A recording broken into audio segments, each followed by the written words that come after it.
On February 28th, 1995, 25 miles outside the city in the middle of nowhere, they broke ground on the Denver International Airport, right?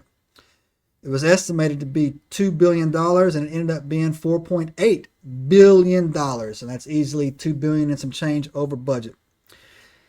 This thing is weird in a lot of ways, and that is probably the most expensive airport on the planet.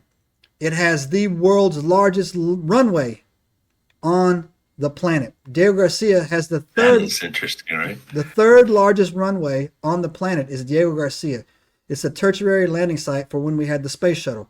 Diego Garcia also was where we used to launch B-52s to go into Iraq because that was the longest airfield to land on.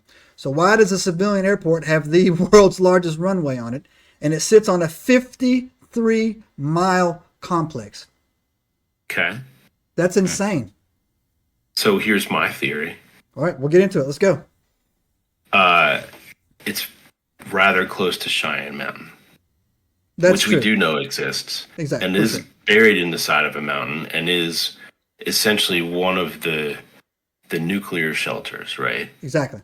And that makes me more worried about it when I go over all the stuff. More rather than less? If that's the primary landing facility For Cheyenne Mountain. Well, and in an emergency situation. Right? Right. And the stuff that they put in this airport, and that we knew they were doing this, that's a problem. That's a problem, right? Anyways, that's fiduciary check number 1, right? Denver doesn't need the world's longest runway down there. Number 2, no airport should cost $4.8 billion unless it's being built by me. Ching ching, right? And no airport needs to sit on a 53-mile complex. Dulles International is probably the best airport. It's way better than Reagan out of D.C., way better than BWI. And it's not even close to being on a 53-mile complex, right? And that's where most dignitaries fly in as well, unless they're landing in Andrews Air Force Base, which is on the other side of 495 when you're drifting out towards the East Coast. And that's a military. That's a military facility. thing or whatever. So that's a completely different animal. Let's get into some of the strangest of this construction. So, you got any questions so far, Jay?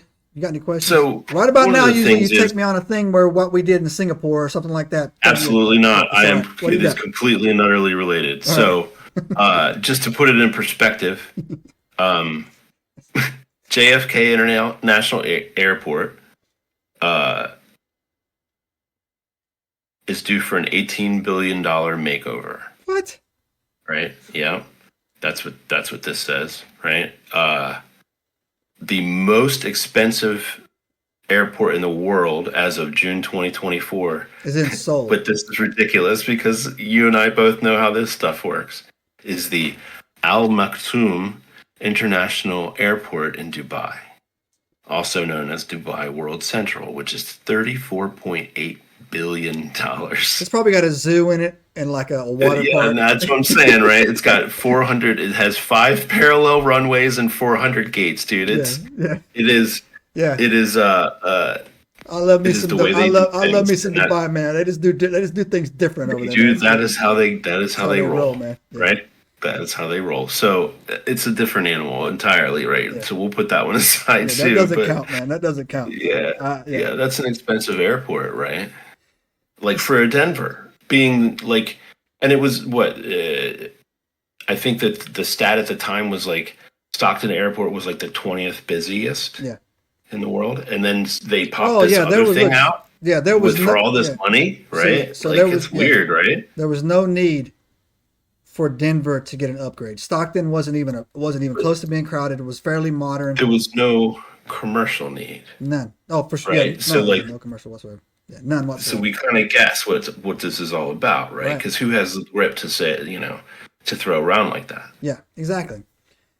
Also, the construction was very, very, very controversial. Just a few stats I got over there. They built 4 buildings actually, and they said they built them on accident, and then they buried these buildings. They buried them, which we know they built them. Which I could buy, right? If they were like 1-2 story buildings. Yeah.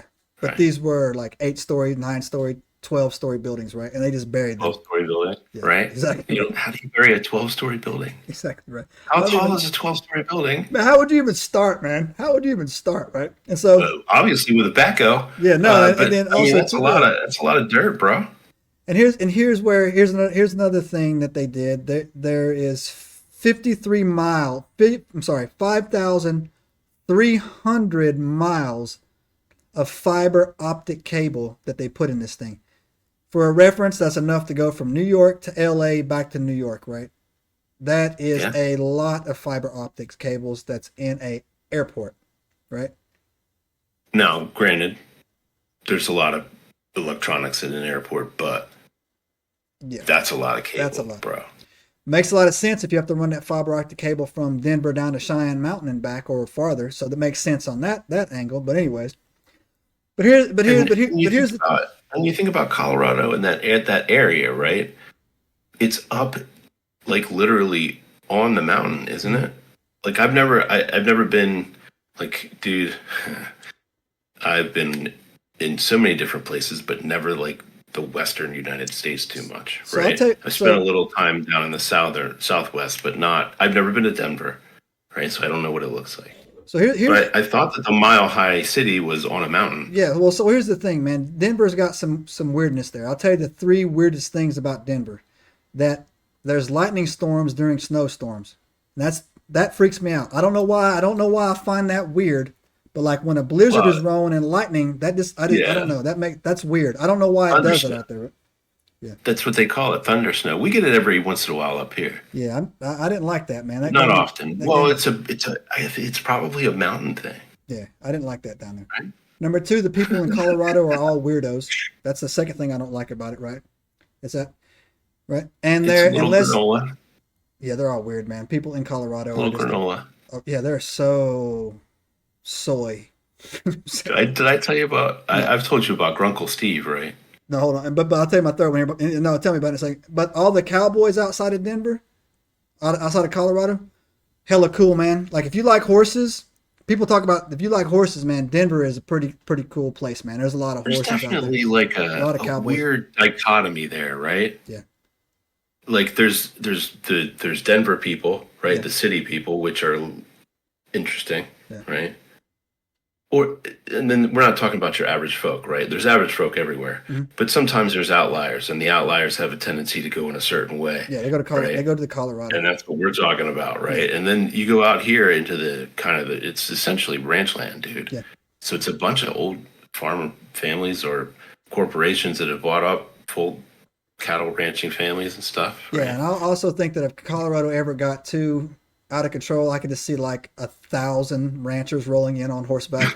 It's like just smoking the whole city like they did in the Wild Wild West. Here comes the militia, right?